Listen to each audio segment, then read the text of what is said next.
Tes, tes. Halo, halo, halo, halo, Bu Nova.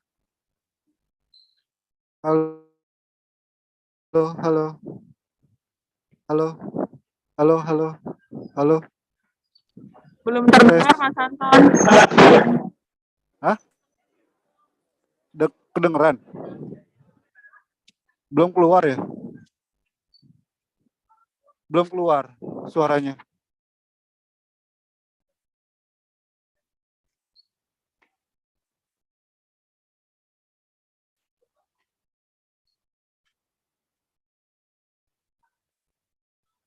Coba dicoba lagi, Mas Anton. Tadi di mute. Tes, coba, coba. Tes, tes, tes, tes.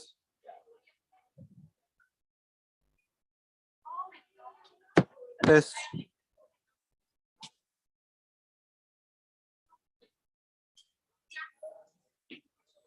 Udah bisa terdengar, Pak Mas Anton. Tapi di laptopnya doang. Nggak speaker besarnya. Iya, saya lagi cari. Saya lagi cari di ruangan teknisi. Kedengaran di speaker. Tes, tes.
Ini masih sepanjang saya kedengaran suara saya ya. Tapi kameranya kok. Oke. Kemudian kedengaran saya.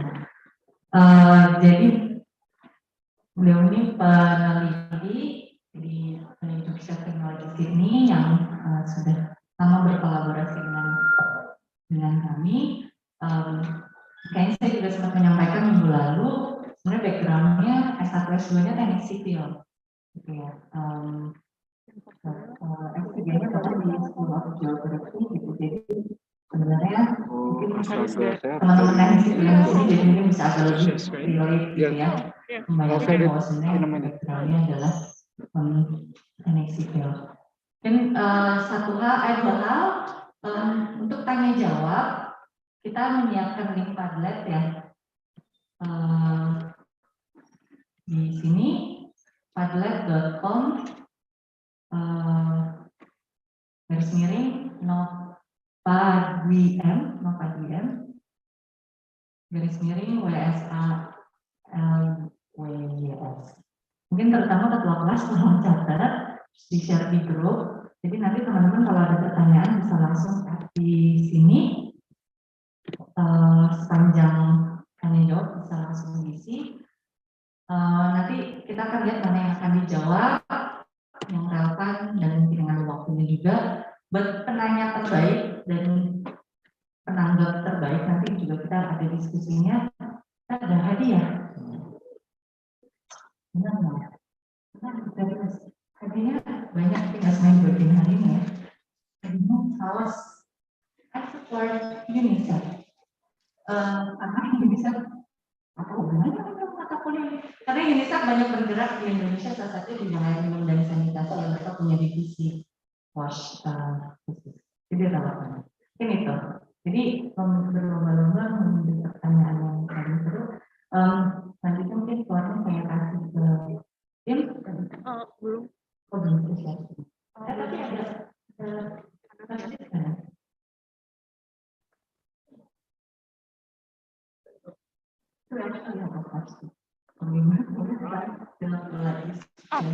Tim, I think you can already share your screen. Yes. Perfect.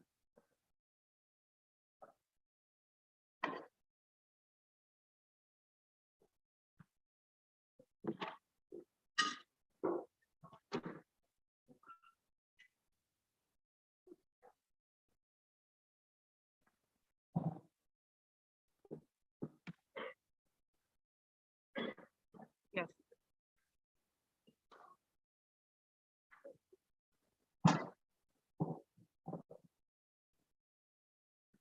Terima kasih Cindy. Selamat semuanya.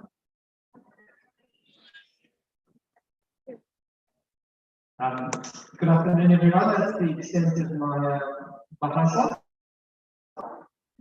So please bear with me today as I need to speak in English. Yeah, sure. Okay.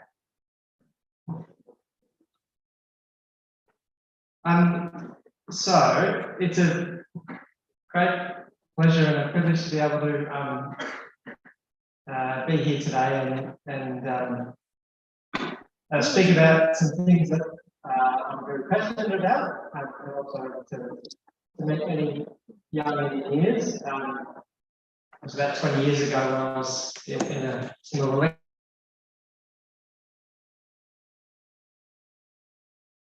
I have been working in water and sanitation over the last 10 to 15 years.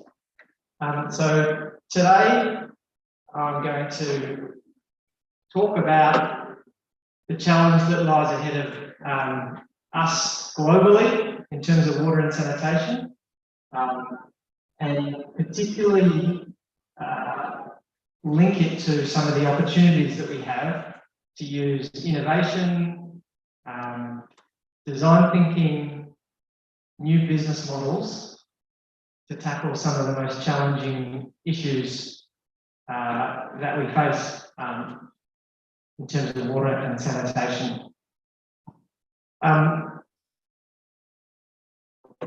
So I'm going to talk particularly to two challenges that I've worked a lot on over the last 5 to 10 years. One of those challenges is something that you'll be very familiar with. In fact, you'll know better than I do. So it's an opportunity for you to tell me all the things I've got wrong in my thinking. The other case study I'm going to examine is a context and a set of issues that may be less familiar to you.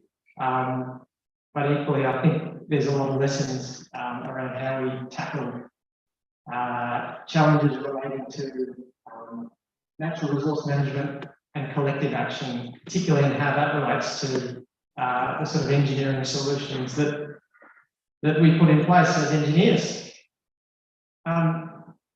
So I'll start off with what I probably should have called this slide, this presentation in hindsight. So how can design thinking and business model innovation support efforts to achieve SDG 6.1?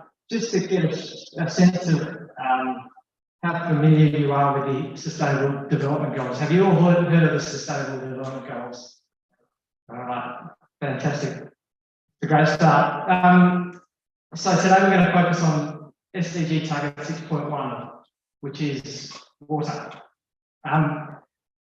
So for those who haven't seen it, target 6.1 is by 2030, achieve universal and equitable access to affordable drinking water, safe and affordable drinking water for all. So there's quite a bit in that.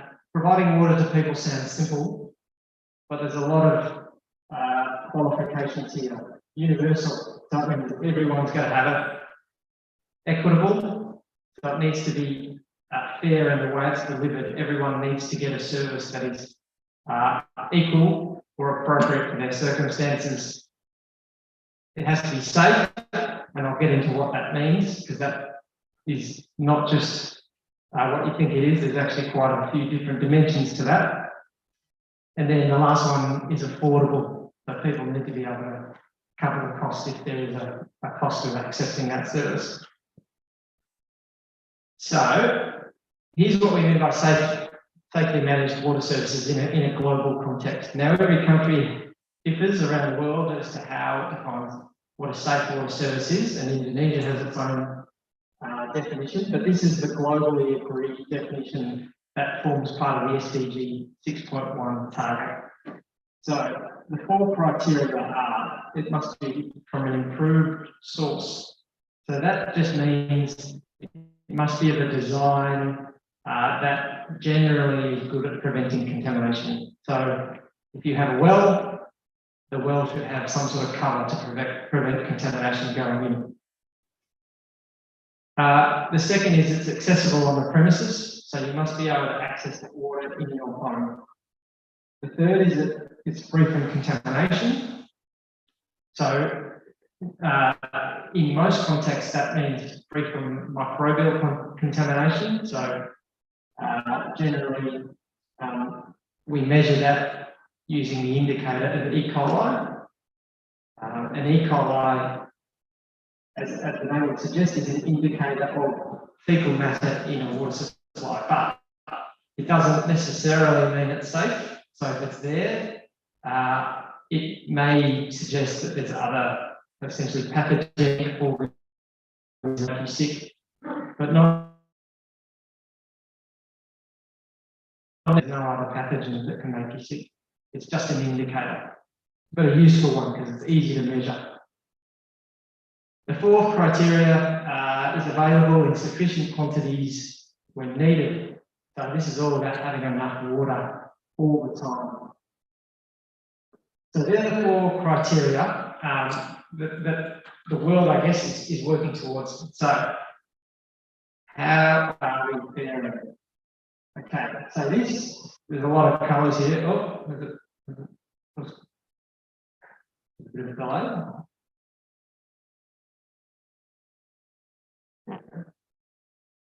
Okay, so this is a fairly detailed graph, but the bar that you should look at is just the one on the left, and that tells you what's happening globally. So in 2020, around 74% of the world had safely managed water. So that means they had water that was available when needed on the premises from an improved source and free from contamination. But then when you look at the different continents or the different regions, there's quite a bit of variability. And the least countries are the ones that are lagging most behind, particularly in sub-Saharan Africa, and we'll get to the African situation in a bit. So while the world is making progress, so as you can see in 2015, it was 70% with safely managed, 2020, 74%. That shows there's progress, but unfortunately the progress is not happening fast enough to achieve that SDG target by 2030. So according to this current trajectory, by 2030, we'll be at about 81% with safe. So a long way. So what does that mean in terms of the number? It means that there are around 2 billion people with services, 282 million people with limited, and 360 million people and 121 million people using surface water. A lot of people that need provided access to 8 years by 2030. So it's a big challenge. And if you look at how much money it's going to take to get to those people versus how much is currently being spent by donors and development partners and governments, there's a big gap. And the tricky thing is, of the hundreds of millions of people with no safely managed water or no basic water, they tend to be in the areas that are hardest to reach, really remote, sparsely populated, isolated. So there's a big challenge ahead. And in terms of Indonesia, there's about 20 million people lacking basic services. So Indonesia is doing much better than global standards. But there's huge challenges, particularly in the urban areas that I'll discuss today. These numbers also belie some significant inequalities. So rural populations are lagging behind. As I said, there are certain continents that are lagging behind, like sub-Saharan Africa. You can see in the middle here, the wealth quintiles. There's a big difference between the richest and the poorest. And so that is reflected pretty much in every country across the globe. It's the poorest people who have the most deficient access. And so that's one of the discussion points for today is how do you make progress and deliver services to people, but also doing it in a way that the most vulnerable or the most marginalised get equitable services. So this is what it looks like in Indonesia. So as you can see, at the richest end, 98% with at least basic water services. At the poorest, it's 71%. So give or take about a third of the population of the poorest quintile in Indonesia lacking basic services. So you can see it's very correlated with wealth here in Indonesia too. So that's a bit of a background in terms of the current state of play in terms of water access. And some of the global challenges that lie ahead. So now I'm going to talk to two case studies. And I'm going to specifically talk about how design thinking and innovation can help at least understand the nature of the problem and hopefully can help come up with strategies and solutions to address some of the issues. So the first is urban Indonesia, which, as I said, is a context that you're far more familiar with than I am. So I'd be really interested if you have comments, feedback. I'd love to hear it. Tell me if my thinking is wrong. Because I think urban Indonesia, in terms of water services, is one of the most complex water and sanitation challenges in the world, and I'll explain why. And I guess as engineering students, what this means is that if you do want to go down the path of water and water-related engineering, there is lots of opportunity to do wonderful work and have a really rewarding career. So a lot of the analysis I'm going to present is actually from a project that Dr. Cindy and I have been working on together for the last 3 years, and others from the UE team, some of whom are here today. And it's focused on what we describe as self-supply, which is a situation where many of you know households will have their own well or borehole with a pump, and they pump their own water and they serve themselves, and that's opposed to, say, piped water or refill water. So the project we've been working on in Bekasi and Kota Metro informs some of the slides and some of the discussion points today.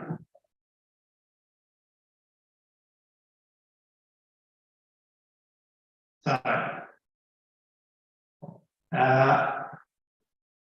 who here has played the game Monopoly?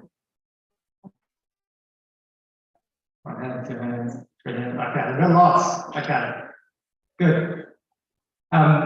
So, the reason why I got the game Monopoly, and I'll still need to confirm if this is the case in the Indonesian edition, but certainly in the English edition, there's a waterworks. There are waterworks? Yeah. Okay. So, does anyone have an idea of why waterworks would be in the game Monopoly? Any guesses?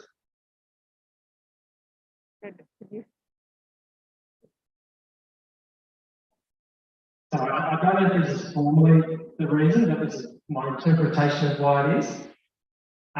Monopoly is all about, as the name of the game suggests, creating a monopoly and wiping out your competition. And water supply is often considered a natural monopoly. And it's almost like the archetypal monopoly. If you look in economic textbooks, water supply is often put up there as the illustrative or the typical monopoly. And the reason being it has very high fixed costs. If you're creating a piped water system for a city, it's very difficult for another company or another organisation to come in, lay all their pipes next to your pipes, connect all the houses that have already got connections. It's an industry or a sector that has typically been very difficult to have competition in. And so in many cities and many countries in the world, it's considered a monopoly, and as a result of that, it has certain economic regulation, which means water utilities aren't allowed to increase their price, because if they're the only ones that provide the water, then they've got a lot of power. And in English, we would say they're a price maker. And so that's why I think waterworks appears in a monopoly. And in many cases, it does make sense that it is a monopoly. But I think even Indonesia is probably an example where it's absolutely not a monopoly. It's a market with fierce competition, with a lot of substitutes. And people make decisions because they've got choice.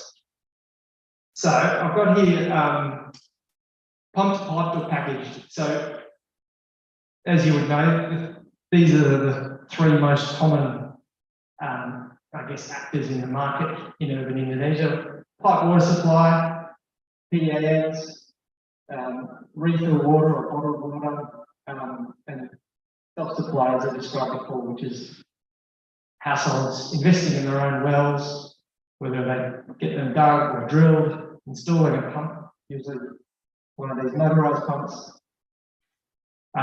So it's not just the pump, it's the actual well itself. So question, thinking about who is the market leader amongst these competitors. I'll get a show of hands. So in terms of the proportion of the population using these different sources in urban areas, who thinks the PDAMs are winning?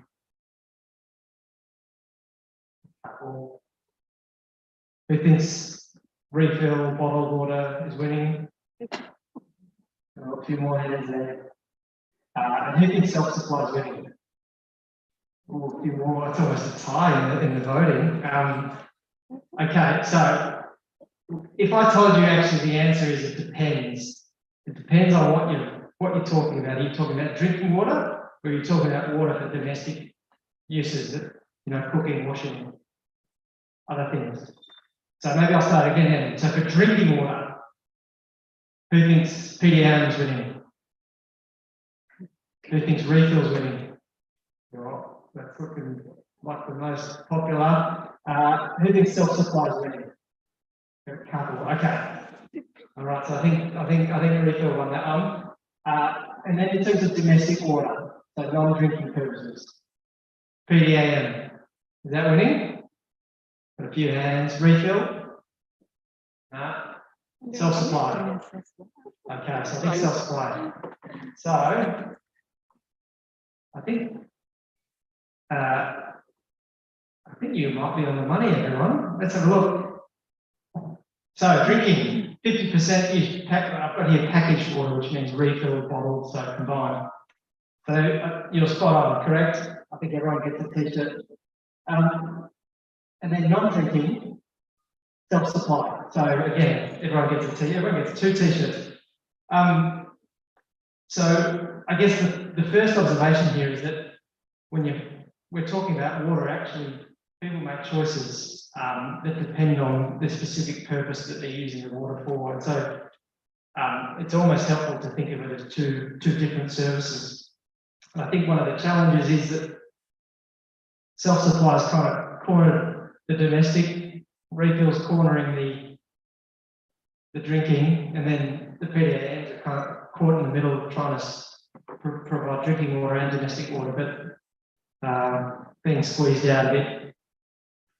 So this is what it looks like over time. So you can see back in 1997, not a single person said they drank bottled or refill. So 20 years, it's gone from nothing to 50%. So it's a huge increase. And as a result, both self-supply and piped water has decreased. So quite a significant trend over a very short period of time. So I guess a good question is why. As I said, we've been working on a project in Kota Metro, trying to understand self-supply in greater detail. So why do people invest their own money in a well and a pump when they've could get PDAM water, they've got refill water? And similarly, what are the reasons that the household might not invest in their own well? So one of the things we did as part of that project is have a lot of household surveys. So we visited 300 households in Kota Metro, 300 households in Kota Bekasi.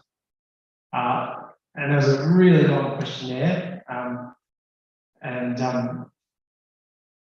it took the best part of maybe an hour. I think Geeta's here somewhere in the audience. She'll be able to tell you how long it took exactly.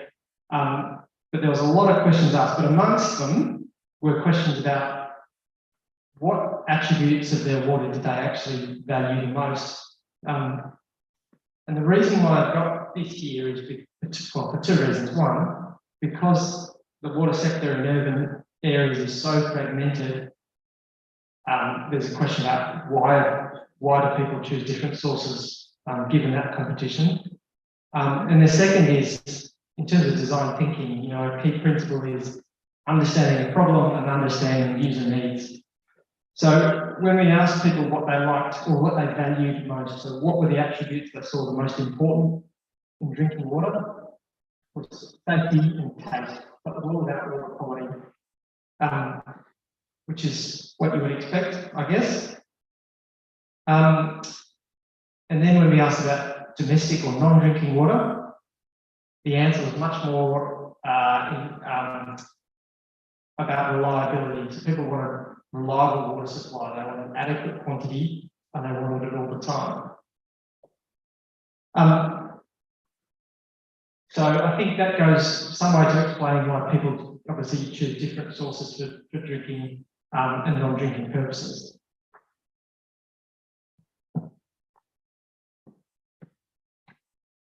Okay. The other thing we've looked at is other data relating to the actual service level that is provided by the different sources. So on the left, we have a graph that shows you the percentage of people nationally who said they had an occasion in the last 2 weeks where they didn't have water. So where their water supply was interrupted. So 20% of people with piped water said they had an interruption, 8% self-supply.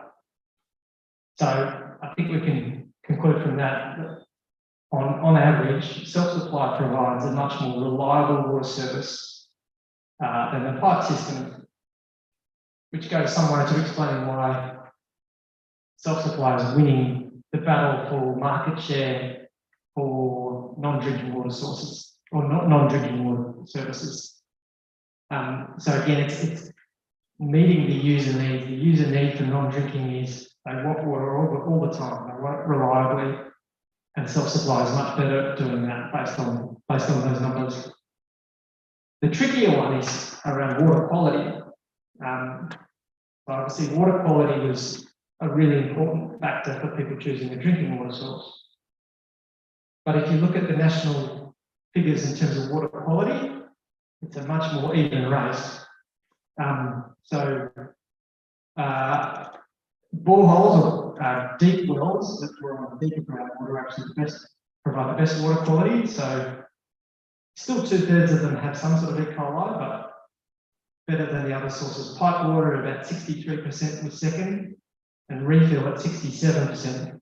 So strangely, refill is winning, or packaged water is winning the market for drinking water, but and people value water quality more than anything, but the water quality of refill is still questionable, and according to the national survey that was done a couple of years ago, not as good as piped water or deeper groundwater.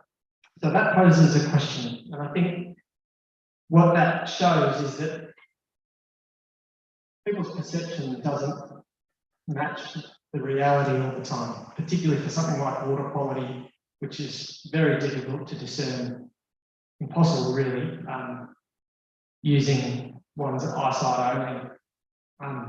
Even measuring E. coli takes at least a day or two if you've got the right equipment. But understandable, I guess, that perception does not match reality. But I guess what that shows is if you're thinking about design thinking and you want to know what the user needs are, you may actually need to shift perception so that the user needs are they value water quality and they think certain source has very good water quality. There's a job there to do to change people's behaviour so that their perceptions match reality. This is from a policy perspective. Just lastly, as I mentioned before, there's huge inequities in water supply across the world. And these graphs show access to different source types based on where people sit on the wealth quintile, or based on how wealthy or poor a household is. So you can see on the left-hand side, it's the wealthier households that are most likely to use packaged water. And this is for drinking, but the opposite for self-supply. And then when you just look at self-supply, it's the wealthier households that have the boreholes, which are safer, they're deeper, and then the poorer households have the protected wells and the unprotected wells. So even within a particular water source type, there's quite significant inequalities as well. And similarly, within the packaged water, so bottled water is much more used by wealthier households, the refill probably more so by the middle quintiles.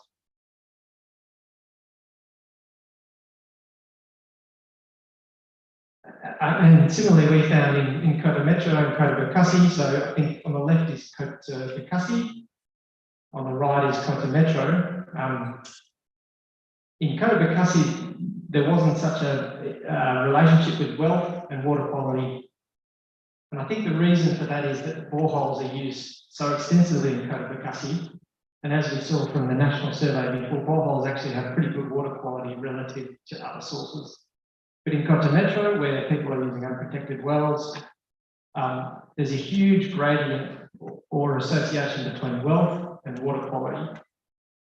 And that's because I think the wealthier households have the boreholes, the less wealthy households have the open, unprotected wells.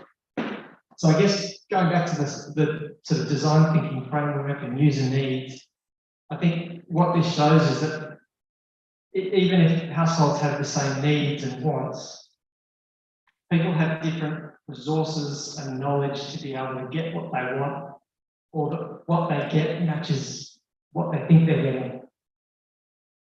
So I think it's a really important thing to keep in mind with designing anything, but particularly engineering and particularly related to water, is that people have different resources and different knowledge to be able to make use of whatever solutions you're designing and putting forward. So, happy to take questions, but maybe I'll jump into the next case study, and then we can. I'll happily get any comments or questions, because I love your thoughts. So the next case study is a case, a very different context, and this is more about business model innovation and how business model innovation can address a really tricky problem. So, rural water supply in Africa is, in my view, the most difficult problem there is across the water sector.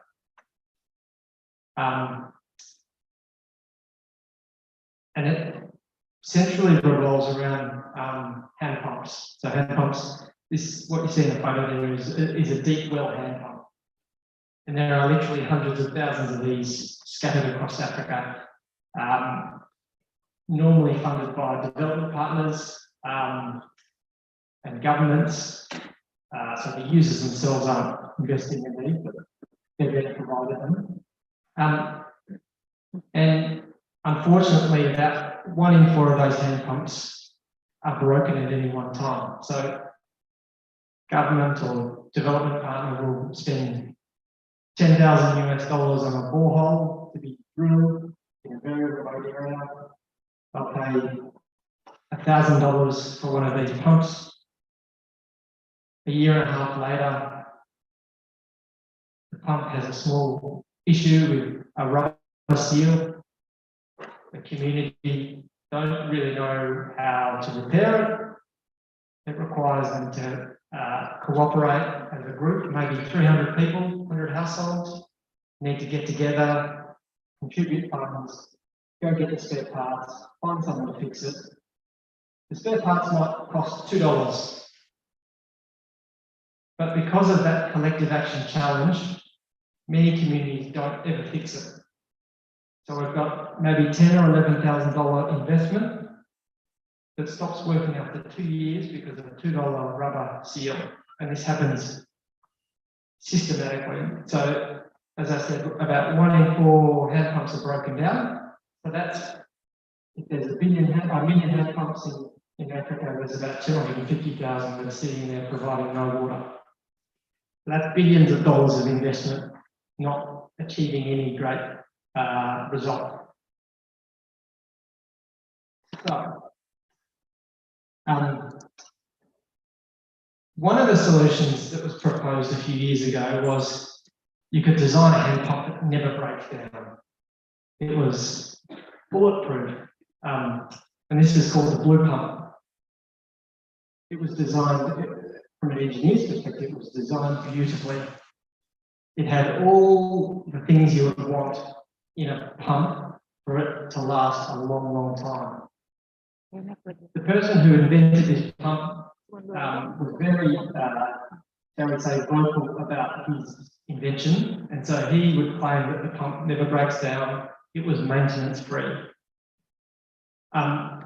So a few years ago, Oxfam, which is an NGO that you may have heard of, they asked us at UTS to do an evaluation of these pumps to see if they were living up to the claims that the pump never breaks down. So what we did was we went to about 300 communities in 2 countries. So the Gambia, which is a small country in West Africa, and of about a couple of million people, and then in northern Kenya, a place called Turkana, which is an incredible place, very, very arid, amazing culture, and if you're a hand pump, you work harder in Turkana than anywhere else in the world.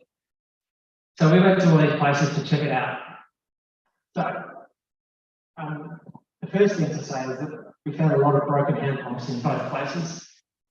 And what happens when a hand pump breaks down? It sounds pretty simple, but people have to revert to unsafe alternatives. And actually, there's a bit of evidence that says if you have a safe water source and then have to go back to an unsafe water source, the health impacts of that mean that you may not as well have had the good water source in the first place. It undoes so much of the benefit of a good water source. The other impact, as well as health, is the fact that people are going to travel a long, long way. When their one communal water source breaks down, you know, there's a long, long journey that awaits, particularly women. The burden of water collection worldwide obviously falls on women, but when the main water source breaks down in some of these parts of rural Africa, it can mean an hour, it can mean 2 hours, 3 hours. It's a huge burden. So like we did in Bekasi Metro, as part of this work, we wanted to know what was it that people actually valued. So we asked them, we wanted to understand the user needs. And the reason why we did was because hand pumps, you can make them more reliable or you can make them more robust, but that has downsides. So it means they cost more, it means you've got to work much harder to pump because of the way it's designed. And it also means the flow of the water may be reduced, so you have to pump for longer to fill your jerry can or your bucket. So there's trade-offs. So we wanted to know of the different dimensions, which ones do people value? So in both countries, it was clearly reliability. We didn't ask about water quality on this occasion because there's not much you can do with a hand pump and water quality. There's no sort of treatment that can be done centrally for a hand pump. So the question, back to the question about that blue pump. Was it maintenance free? Did it last forever? Did it never break down? The answer is no. But the truth is, the pump itself was much more reliable. It broke down far less, so you can see on the left-hand side, 0.2 times a year. So that's one in every 5 blue pumps will break down every year. The main alternative pump, which is called India Mark II, that broke down every year on average. So the blue pump was much better in terms of breakdown, but actually, when you look at how many of those blue pumps were permanently broken down, it wasn't much different to the other pump. And the reason being is that the guy who developed the blue pump, he only thought about how you could make the hardware robust. There was no thought as to how you would create a business model or any sort of management model to maintain those pumps once they broke down. So this is a photo of a committee, a water committee in Africa, looking at the finances, so that the accounting book of all the people who contributed. And the reason being is that this is the main challenge to getting pumps repaired when they break down. It's essentially what we would describe as a collective action problem, getting a group of people to all do the same thing to get a common outcome. Now, I just want to quickly contrast that with the way hand pumps work in the Asian region. So there are actually more hand pumps in Asia than there are in Africa, but they're quite different. So you can see here, these are actually all the same, the broad type of pump called a suction pump. So this is Nepal, this is Cambodia, this is Bangladesh. And what you find is that the functionality rates or the functionality levels of these pumps is much better than in Africa. So 95% plus compared to Africa, which is 75% plus. And these pumps are far cheaper. They're lower cost. The design is flimsy. You could kind of break them by waving around it. The quality is far inferior to the ones in Africa. But there are literally millions and millions. So there's a good reason for why they play out so differently. So one is usually where they're installed, the groundwater is really shallow, so the pump's not working as hard. In Asia, there's high population densities, which creates markets, and markets are critical because they provide spare parts, they provide the pumps themselves, they provide repair services, there's technicians. High socioeconomic status, meaning people have greater purchasing power parity here in Asia. And there was almost like a sliding doors moment in the 1960s and 1970s in Bangladesh, where UNICEF introduced this pump. And it took hold and it spread across the region over the ensuing decades. So that there was a bit of luck involved, because there's actually many parts of Africa that could support these types of pumps, but they didn't have that sliding doors moment. So all of that essentially results in hand pumps that break down often, but are really easy to repair, which means private sector services spread around them, and there's sustainable supply chains for parts. So these are a big reason why there's literally hundreds of millions of people in rural areas of South Asia, Southeast Asia who use self-supply, because they can buy these pumps, install them in their house, and they provide reliable water. So I'm just going to quickly talk to an alternative approach to the challenge of hand pump functionality in Africa. So there's no way to change the technology of hand pumps in Africa, because there's hundreds of thousands in there. So there's a legacy of 20 or 30 years of investment. So technology in terms of the pumps themselves is not going to change things much. But there's a real opportunity to create new business models in how these pumps are maintained. And this is an example of what's happening. So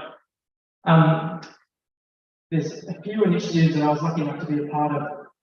One based out of the UK about 6 or 7 years ago, that have developed really basic devices that sit in the hand pump, talk to the mobile phone network, and send data around the usage of those pumps.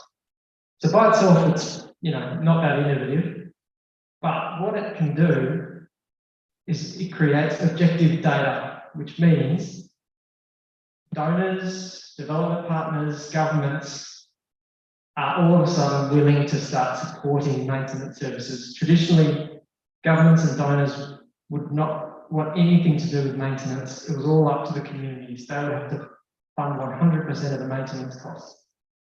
In part because there's no way of a donor or government verifying that their money is going to be spent as it should be. They can spend it on new infrastructure because they put the pump in and they know it's there. They can't spend it on maintenance services because it's too hard to monitor, too hard to track. There's no accountability. But if you get data that shows you whether or not that pump is working, all of a sudden, it unlocks new sources of finance to basically cover the gap between what users are willing to pay and how much it costs to maintain. So, with the technological innovation and the financial innovation, which is here we've got a diagram of what we would call a results-based scheme where organisations, governments put in money once they know something has been done. So in this case, it's has the pump been maintained? Okay, we'll provide a small subsidy. So those two things have now created business models across rural Africa that are changing the way rural water services are maintained. So the map on the left gives you an example of where some of this work is happening. But what we've seen from these business models is that instead of 25% of systems being non-functional, it's now just 5 or 6%. So it's had a huge, huge impact, and it's opened up new sources of financing. So I guess there's a few common themes across these two case studies, and even though they're obviously very different contexts, I won't show you. There's a small video, but I won't show you that given time. So for me, there's a few common lessons around design thinking, business model innovation. I think the first for me is that we've always got to question the assumption about what it is people want. So, for example, in urban areas, do people want piped water? Do they want piped water infrastructure? Or do they want a safe and reliable water service? And I think as an engineer, it's often tempting to think of things in terms of, say, infrastructure or solutions. People want piped water, but actually people want reliable and safe water services. And so if it's self-supply that's going to get them that, I'll go for that. If it's refill that's going to get them that, that's what they'll choose. Similarly, in rural Africa, governments and donors think a community wants a hand pump that will give them water. They want a hand pump and a borehole. So we'll drill a borehole, buy the hand pump, and they'll be good to go. But actually, people want a reliable water service. So that's why the maintenance service is so critical, because that's what's going to get them a reliable water service over a long period of time. So always being mindful about what the user needs are. And in a water context, it's the service level, not the infrastructure. The second point, as I mentioned before, is a little bit about the user perceptions. So perceptions don't always match reality, particularly when it comes to water quality. And so there's, I think, opportunities globally still to ensure perceptions match reality. And there's many different sort of communication techniques to support that.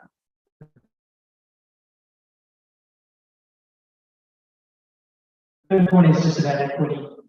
People from different subsections of the community, they're less able to act on their needs. They don't have necessarily the same resources and knowledge to be able to get the services or the products they want and need. And then the fourth point is actually something I haven't really mentioned too much. But it's about scale. And I think what's really interesting about, say, urban Indonesia is the scale of the different systems in place. So PDM is city scale. It's highly regulated, high fixed costs. refill water is a little bit decentralised, moderate fixed costs, very high variable costs, and then self-supplies at the household level, which is ultra decentralised, very low fixed costs, very low variable costs. So scale has a big role to play in terms of thinking about solutions that can meet user needs. Yeah.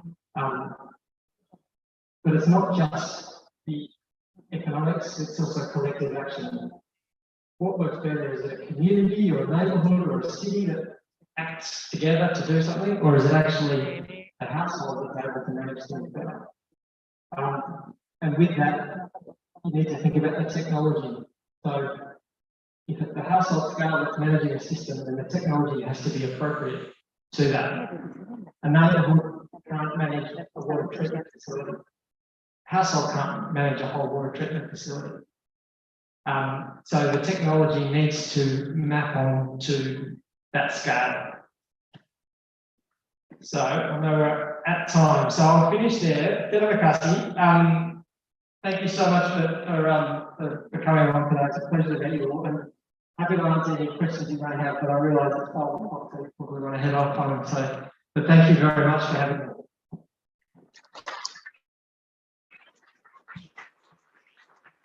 Thank you. Okay, what the user in this room needs as students is to make sure that actually, I ordered your taxi. It will be in 15 minutes. 15 minutes. And the traffic is fine. It's an hour. So Tim is heading out to the airport actually this evening, and he's especially here to give this course. So we have quite a few questions here. All competing for the t-shirt. No, they really want to ask it. So yeah, so the one on the left is for more from humanity. I guess maybe since I read a bit through it, I think we'll probably choose Tim, or unless you want to have maybe we can start with problems in your second case study, like from the Africa. It's from Jasmine. So it's more on Canada. Okay, so machine pump or pipe liquid rod. Yeah, it's a very good question. So part of it, so the question is, why can't in rural Africa you have fit down water, piped water? And the answer is in part due to population density. So in rural Africa, the population is very sparse. So distances between communities is often significant.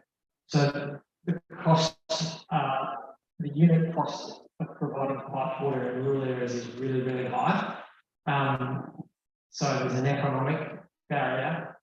The other issue is the technical capacity, because a pipe system requires more technical, well, involves more technical complexity to operate, maintain, and it also has higher running costs.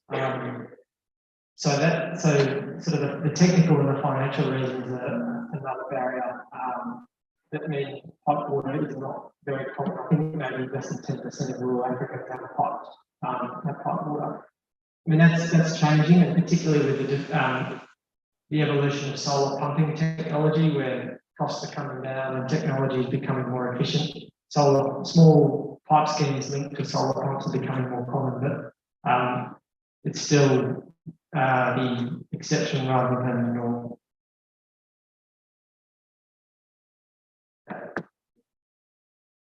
The middle question, can we use seawater as a source of drinking water? So I think we already are in many places, and in the Pacific, say Vanuatu, where we've run our project as well on self-supply. There's quite a few small-scale desalination plants in various islands. Again, the big problem is that they break down within a year or two, and no one cleans the membrane filters or whatever, and they never get used. And they can be very expensive, very energy intensive, but they do exist, and they are an option, particularly where water is really scarce.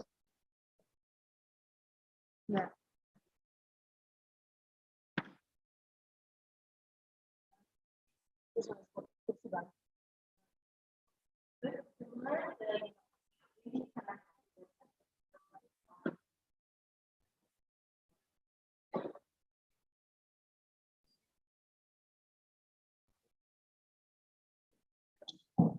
no, great point. Building a business in a low income country is challenging, and I think one thing I didn't mention and should have is that the equity challenge or the equity issue means that businesses or even social enterprises can't necessarily be self-sustaining. They need some sort of external,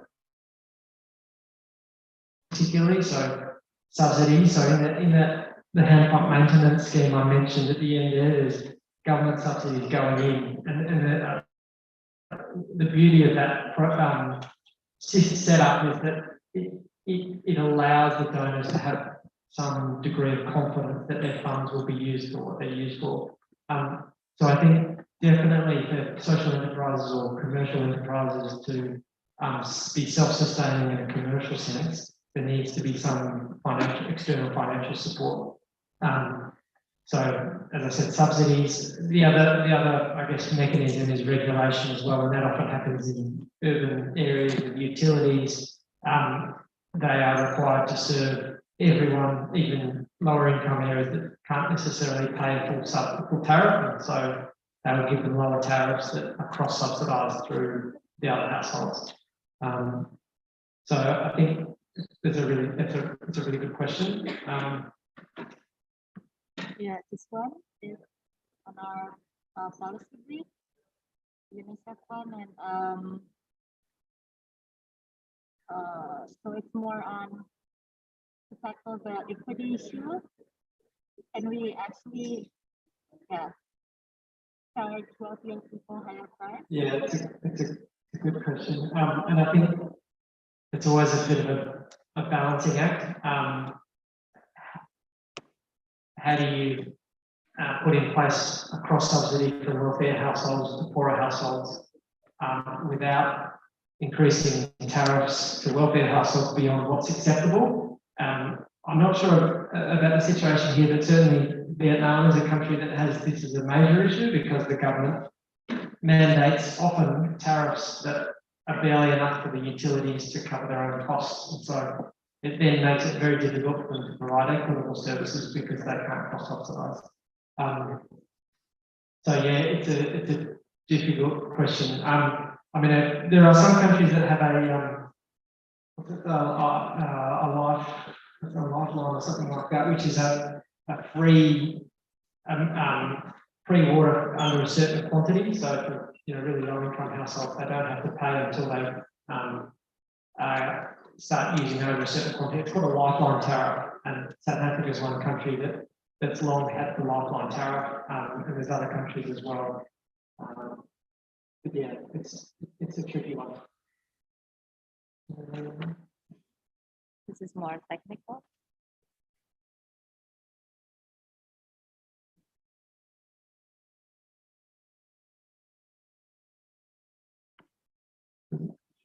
Okay, yeah, that's a good question. I guess in terms of obviously groundwater management is a huge issue globally.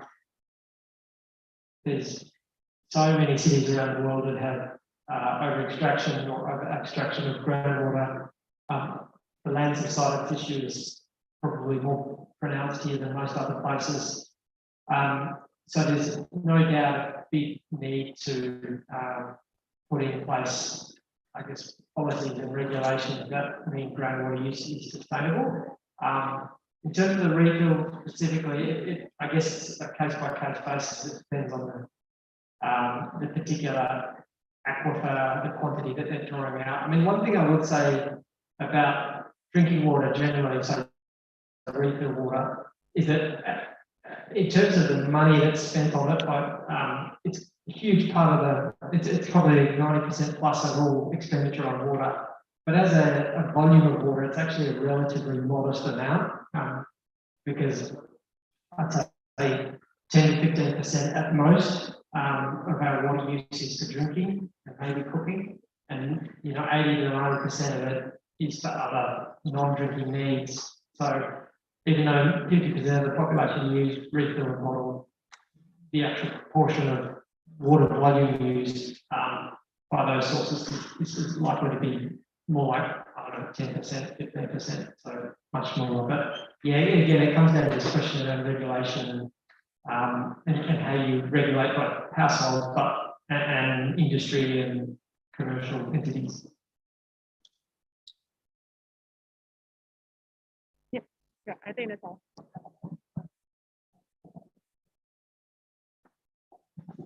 Yeah, maybe I just want to add on something. I think on the subsidy kita di Indonesia punya ya, listrik kita kan sistemnya itu ya tarif bertingkat. Jadi sebenarnya secara contoh sudah ada sistem yang seperti itu. Charge air tanah, setahu saya pajaknya juga progresif gitu ya. Makin banyak mengekstrasi itu semakin banyak harus bayar.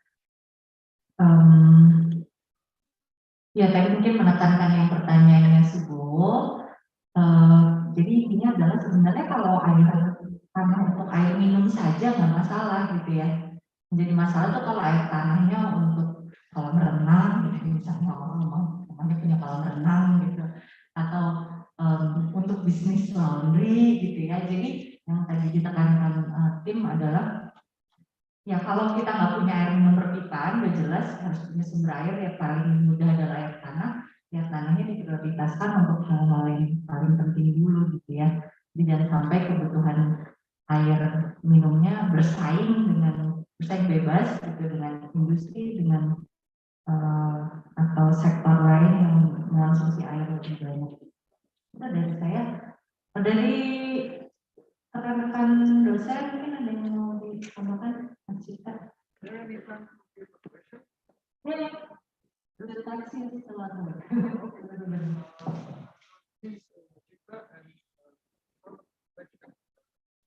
First, thank you for the presentation.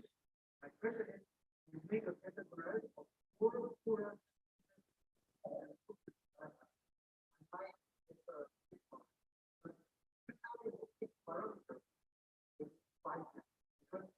like with the government, they say that the income from 1 million become once they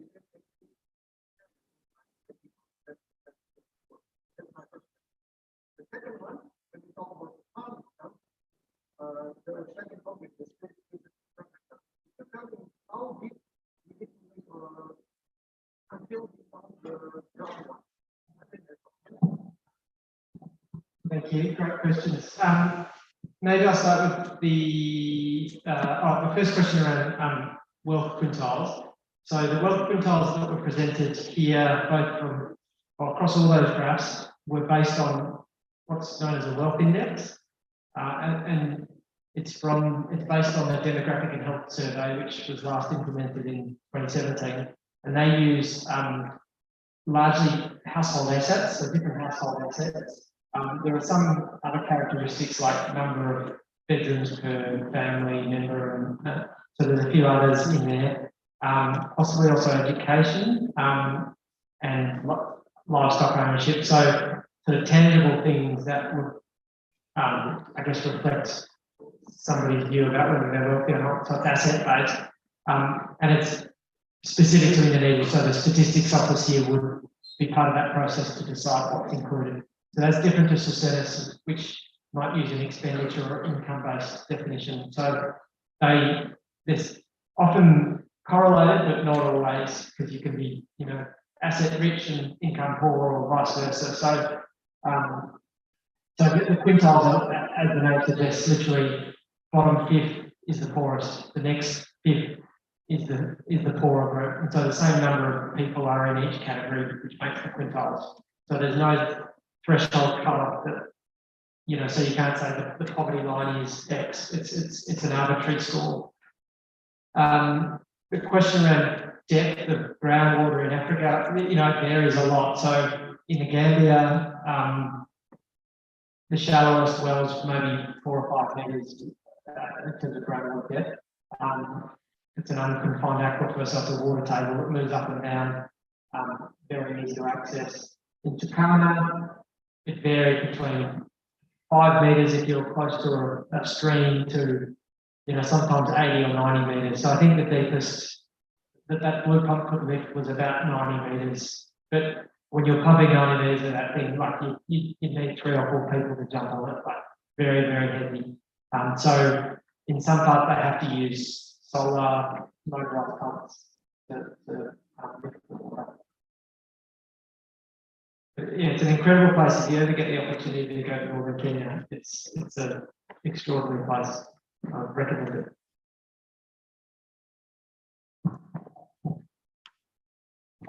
Amin aja ya, kita suatu saat ada punya kesempatan ke Kenya. Okay, so Tim will probably close up there. Thank you so much for Bruno who's organized this seminar series with the computer and everything, the lecturers who are also present, and of course to all the students and your engagement. And I guess just because not everyone can win, from the 5 questions, I'll probably, just to be fair, eliminate the shortest question. So the more others, Nobel definitely to go. Pick your side. There's MNL, I think. And for the rest, you'll have your chance in the next week's courses. So with that, thank you very much, Tim. Yeah. Hope this inspires you to create a business models today, have their homework to create business models for water supply. Oke, sampai minggu depan teman-teman. Terima kasih. Wassalamualaikum warahmatullahi wabarakatuh.